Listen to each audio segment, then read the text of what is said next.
Lu tahu nggak, ada raja di Nusantara yang saking sakti dan berwibawanya, sampai dia lebih milih menghilang dari dunia ini daripada harus melawan anaknya sendiri. Namanya Prabu Siliwangi, sang legenda, harimau dari tanah Pajajaran, yang ajaran kedamaiannya masih bergetar sampai hari ini. Sri Baduga Maharaja diperkirakan lahir sekitar pertengahan abad ke-15. Ia berasal dari keluarga kerajaan Sunda yang kuat. Ayahnya dikenal sebagai Prabu Dewa Niskala, penguasa dari kerajaan Galuh, sementara ibunya berasal dari keluarga bangsawan penting di wilayah Sunda. Garis keturunan ini membuat Sri Baduga memiliki hubungan dengan dua pusat kekuasaan besar di wilayah Sunda saat itu, Kerajaan Sunda dan Kerajaan Galuh. Ia tumbuh di lingkungan istana. Pendidikan bagi calon raja pada masa itu tidak hanya tentang membaca dan menulis, tetapi juga tentang kepemimpinan, hukum adat, strategi militer, serta pemahaman terhadap tradisi dan kepercayaan masyarakat.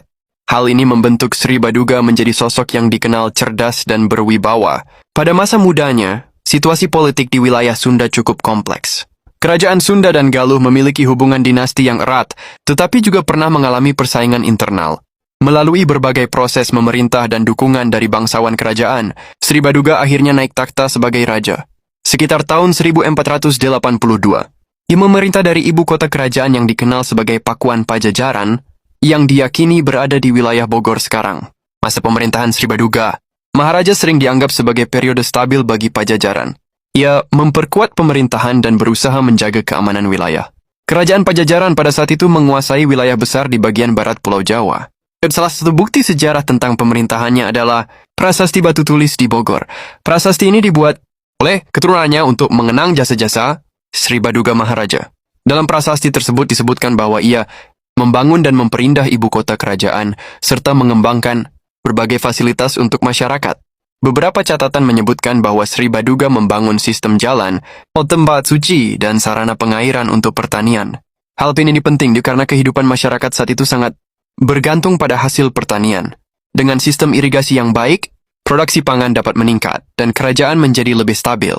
Di bidang hubungan luar, Pajajaran juga memiliki hubungan perdagangan dengan wilayah lain, termasuk pelabuhan-pelabuhan di pesisir utara Jawa.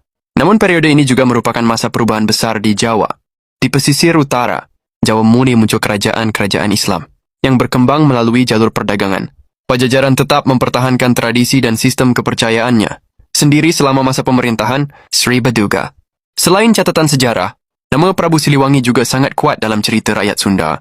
Dalam banyak kisah, ia digambarkan sebagai raja yang bijaksana, adil, dan memiliki kekuatan luar biasa. Beberapa cerita bahkan bercampur dengan unsur legenda. Hal ini menunjukkan betapa besar pengaruhnya